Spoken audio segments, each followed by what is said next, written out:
All good? Huh? Good morning, everyone. Hope you're all well. I'm a bit excited about the message, and what happens when I'm excited is I talk fast. So if I'm talking too fast, just go slow down, calm down, all right? So the message of the prodigal son. Put your hand up if you're familiar with the story. Everyone knows the story, or we're not sure? Yeah? The story of the prodigal son. All right. It comes as part of 3 parables that Jesus gives about lost things. Okay? So we call that a trilogy. 3 parables about being lost. The first parable is about a sheep. The sheep is one sheep amongst 100. So one sheep, 99 are okay. One sheep is lost, and it's lost away from the flock. Yeah? The second story is about 1 coin amongst 10 coins.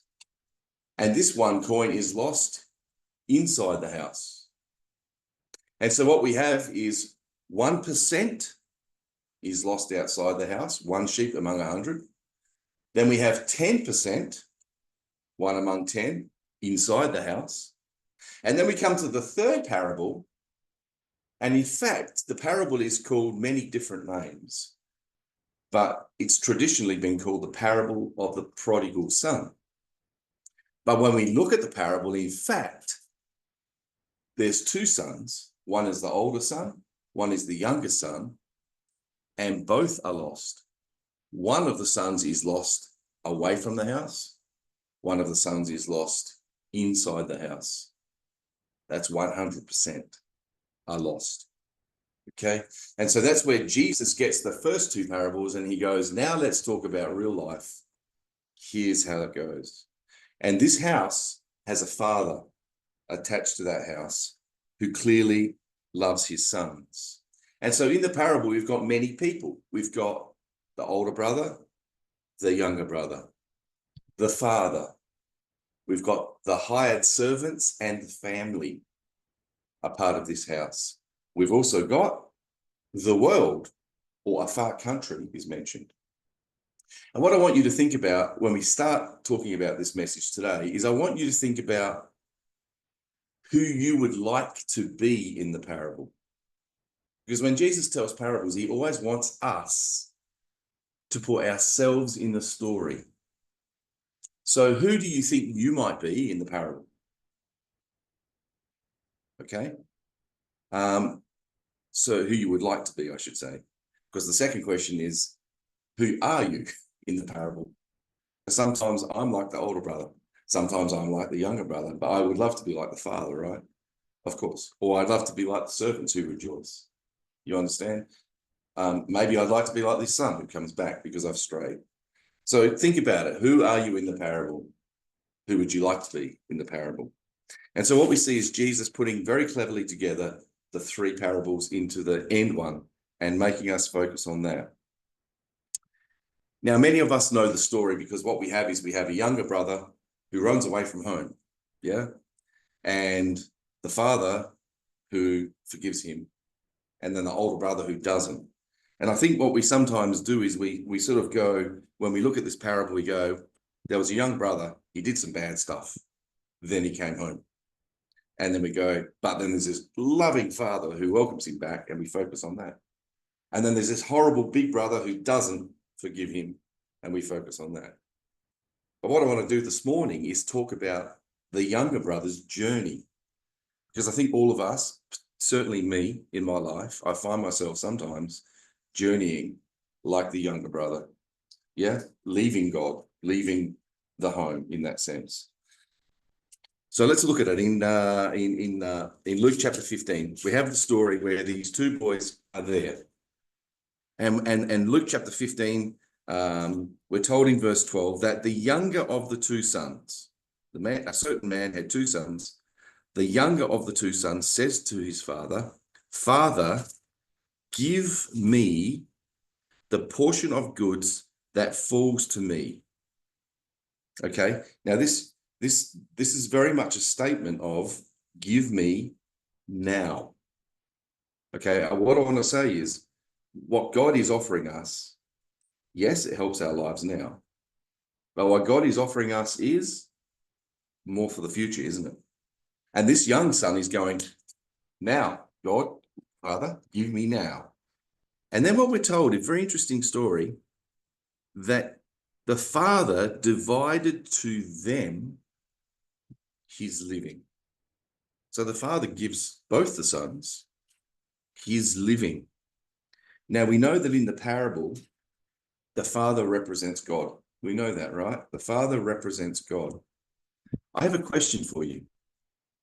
When would a son receive his father's inheritance? Mike just went like that. When the father was dead. So when the father is dead, the son would receive the inheritance. What has this young son just done? He's just put his father to death in his life, really, right? Give me your inheritance, my inheritance now. And as far as the son is concerned, his father's done and dusted. His father's gone now. And it's really interesting because the word in verse 12, he, the father, divided unto them his living. The word living there is the Greek word bios. Bios, you go, okay, big deal, that's Greek. What's that have to do with anything? Well, in English, we get the word biology. We get the word biogenesis. We get the word biography. It has to do with life. So we're told in this parable, the father has just given to the sons his inheritance, his livelihood, his life. What do we know about God's life? From everlasting to everlasting, you are God. And what this father has just done to his two sons is given the sons his life. That's what God's offering us. God has given us life now. God has given us time now. And what God is saying is, it's your life. It's your time. You do what you want with your life and your time that I have given you, because we're given life from God. But God is also saying, if you spend your life and if you spend your time for me, I will give you my life and my time. What's different between our life and time and God's life and time? Our life has a beginning and an ending. Our time is short compared to God's life, which has no ending, and God's time, which is eternity. And it's very interesting because now the youngest son, we're told, has taken his father's inheritance. And the next verse tells us, verse 13, not many days after, the youngest son gathered all together. Now, I don't know if there's any other translations in the room, but another translation says he cashed in his inheritance. The youngest son cashed in his inheritance. And it's really interesting because we have this little quote in Acts chapter 17 that tells us about God and tells us about us. And Acts chapter 17 tells us that God is not far from any one of us if we reach out and touch him, because in him we live and move and have our being. But the younger son thinks, I can cash in what God's given me. He literally cashed in eternity. He cashed in eternity to do what? Go and have fun in the here and now life. And we're told that having cashed in his inheritance, his father's inheritance, having cashed in eternity, he took a journey into a far country. What were we being told there? What's the far country? Away from the Father. He's traveled as far away from God as he possibly can. He's traveled as far away from his Father as he can. But you know, the sad truth is that for us, the far country can be as close as our land room, can't it? Our far country can be as close as our land room. We can walk away from God, but still be in the same place. We don't have to travel to be away from God in that sense. And we're told then what he do? He wasted or threw up to the wind his inheritance. It says, and there he wasted his substance with riotous living. Now, this is where it's really interesting. When we look at what the words mean, the word riotous living literally is the life of the unsaved. He lived the life of the unsaved. Do you know what the word unsaved is in Greek? It's zozas. So what? We come this morning to remember Jesus, which means God saves. In the Greek, this word is azos, which is not saved. You see what I'm saying? This young son has left the father and is now living with the unsaved, having been attached to, in a sense, God saves. And that's what we do when we walk away from God or we drift from God. We're living our lives with the unsaved when really we're associated with Jesus. God saves. And so there's these little contrasts and ideas that Jesus is throwing into the message as he uses particular words. And we're told that he's had a lot of time and a lot of fun throwing his inheritance in the air and letting it blow away. That's it, living for the here and now, not living for the future that God is offering. And then verse 14 tells us, when he had spent all, there arose a mighty famine. Now, it's interesting. I had a patient a few weeks ago that was wearing a t-shirt, and the t-shirt said, eternity is a very long time, especially towards the end. Is humorous, right? It's meant to be, because we all think we live forever. We're young, we're fit, we're healthy. Some of us aren't as healthy as me, but some are healthier. But you know what I'm saying? We live thinking we're living forever, and suddenly our life starts to slow down a bit, and we think, actually, eternity is a long time, because that's how we've been living. But then suddenly we realize there is an end. And it's interesting because this young son lived like he was living forever. He spent it all. And suddenly he realized that there was an end. It wasn't all forever on his terms. And we're told that when he'd spent all, verse 14, there arose a mighty famine. You know, that mighty famine, I think, is that feeling of, I'm not getting satisfaction from this anymore. You know, it's like eating lots of sugar and enjoying it, but then it's too much sugar and you go, too much of a fun thing. I actually need something of substance. And when we live our lives without Christ, it's fun for a while. But then I say, what is my purpose? Where's my direction? Where's my satisfaction? It's not there, is it? Because I'm living for myself right now. And it said he began to be in want. But it's interesting, and it tells us that there was a great famine in that land. Which land? The far off land, the land away from God. Suddenly a famine hits, a life distance from God. And the word famine literally means to be absent, or something is missing. What was missing in his life? Well, we know what's missing in his life because he says he had no substance, no food, nothing to sustain him properly. And the hunger set in. And he began to be in want. Literally, he was needy. He needed things. And so what happens now? He's journeyed, he's lost. But it hasn't got as bad as it's going to get yet for this guy, because actually he takes another step further away from God in trying to solve his problem himself. I've done that in my life, I know. I've been lost, and then I go, oh, let's try and sort this out myself. So then I add another wrong decision to an already wrong decision, which makes it doubly worse, you know? And we're told in verse 15 because he was in want, he went and joined himself to a citizen of that country. Which country? A country a long way away from God. So now he's joined to the citizen. The word citizen in the Greek is polity. Well, we get politics from. So he's now joined with the lifestyle, the values, the directions, the purposes of the citizen of a country that is a long way from God. And the word join means to be glued to or to unite with.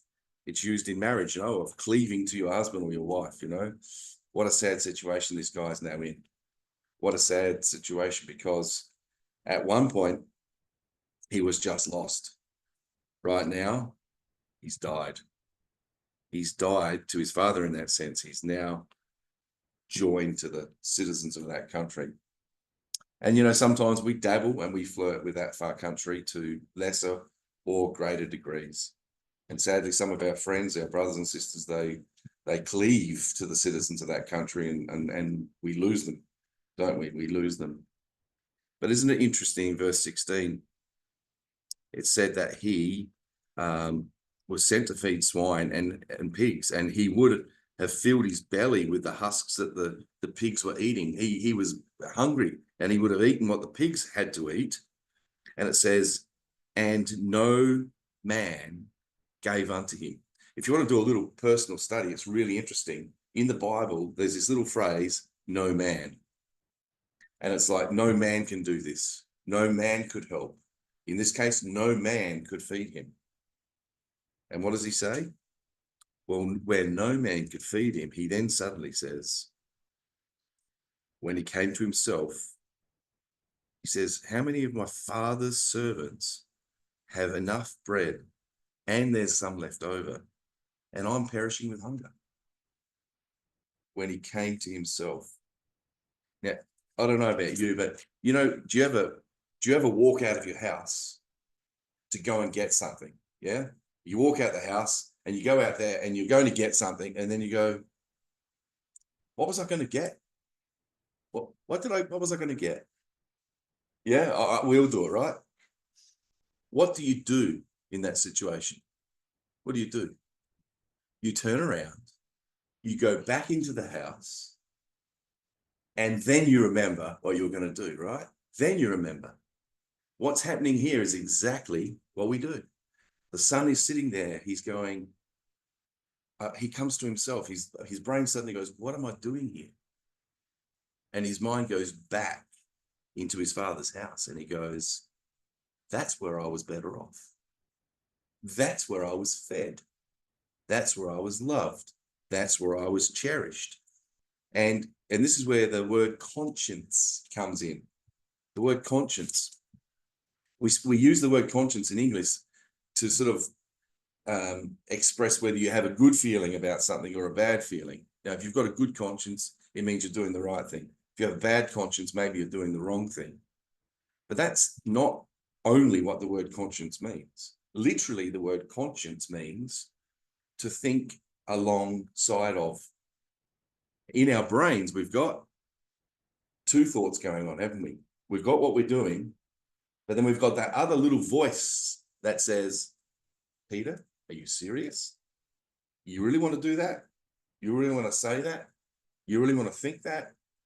And it assesses our situation. It helps our decision making. It makes assessments of our position or our predicament. It questions our choices and our thoughts and our feelings. That's conscience. And we've all got that, right? And this is now what's happening to this boy, this young son, as he's sitting with the pigs. His brain's then going, what the heck are you doing here? What are you doing here? What have you left? The father's back there, and his servants that he pays to work for him are getting fed, and there's some left over. I'm a son. He loves me. I have a right to that family. I have and it's suddenly, and he goes, my father provides, but no man could give him. You see, he's suddenly gone, where no man can provide for me here, my father can back home. And what does he say? he says, I will arise and go to my father. And I'll say to my father, I've sinned. I've done the wrong thing against heaven and in your sight. Do we know where he's quoting from? Have we seen those words in scripture before somewhere else? In Psalm 51, David makes a confession to God about his sins.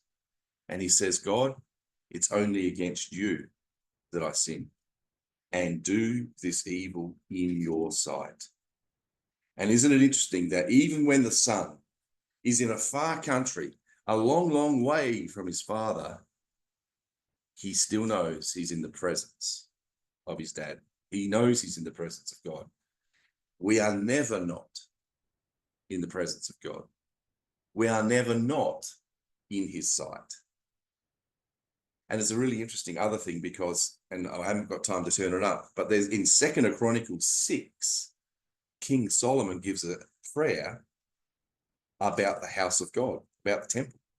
And he says, when someone turns to you and toward this house and says, Father, I have sinned against heaven and in your sight, please accept them back. Now that's in 2 Chronicles chapter 6, around about verse 35. And I think Jesus was thinking about that, about here is his father's house. Here's a place to worship. Here's a place to be loved. And he says, come back, join. And the father, he says, I'm going to arise. I'm going to go to my father and say, hey, don't let me be a son anymore. Just let me be part of the house. Can I just come back home? Can I just come back? Now listen to this. This is what I love. I get a bit sad, emotional about this bit because it's so special. Verse 20 says, and so he arose to come to his father. Now in the Greek, that word only describes departure. What am I saying? It's only describing the son getting up and leaving the pig pen. Why am I stressing that? The son only stepped up and left the pig pen because it was the father that brought him home. So the journey was commenced by the son deciding to go. But what happened? When he was a long way off, his father saw him, had compassion on him, ran and fell on his neck and kissed him. And the son, he starts to say, I've sinned. I've done the wrong thing. I'm not worthy. The father cuts him off. He says, let's make a sacrifice here. Let's celebrate. Because there's joy in heaven when a sinner repents and comes back home. He puts a ring on his finger. He welcomes him back with joy. The father ensures the safe arrival of his son. And it's the same for us. When we turn and we want to go back to God, the minute we make that step, God sees us in the distance and brings us home. He does the rest, just wants us to take that step. And it's interesting because, you know, what had changed now for this boy was his inheritance was no longer as important to him as his relationship with his father was. I want to be back with my father. I want to be reconciled and I want to be one with my father. And that was more important to the son than his inheritance was. Isn't that interesting? And, you know, isn't it, that's really how it should be for us. That sure, the kingdom is coming. Eternity is there for us. But what God wants us to do is love him more than that even. That we can be one with God. We can be one with our Father. And he will give us a safe arrival home. And I find it very beautiful because I ask you a question. At which point in that story did the father stop loving his son? At which point? Never. He never stopped loving that son. Even when the son said, give me now, as far as I'm concerned, you're dead. I'm going as far away from you as I can. The father still loved him. The Father still looked for him. The fact that he saw him a long way off meant he was looking every day. He was looking every day for that son to come back. And what does he describe the son's journey as? He says, we are going to celebrate. We're going to make merry because, verse 24, this, my son, was dead and is alive again. He was lost and is now found. And you know, every single one of us have at some point been lost. Every one of us have at some point been dead. And God's found us. And God's made us alive in Christ. And every morning we get out of bed, we live a resurrected life. We're not living for the citizens of the far country.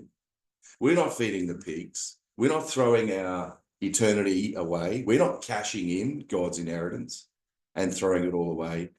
We're living a resurrected life in oneness and unity with the Father. And we live a spiritual resurrection. Each one of us have experienced in Jesus Christ that spiritual resurrection. And so as we come to have the bread and wine this morning, as we come to remember the love of God in Jesus Christ, let's think about this parable. Who would you like to be in the parable? Who would you like to be? And who are you? Who are you in that parable? Where do you see yourself? But what we do want to remember this is, if I can give some words of encouragement, let us be like the younger son. Let us arise and come to our Father, knowing that at the end of our journey, there is a Father waiting for us.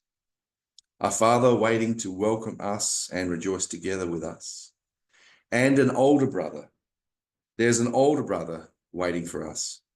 An older brother who died for us, that we might live. And that we can also rejoice with all those who are of the household of the Father. Because one day we were lost and are now found. We were dead and we're now alive again in Jesus Christ. Thanks be to God.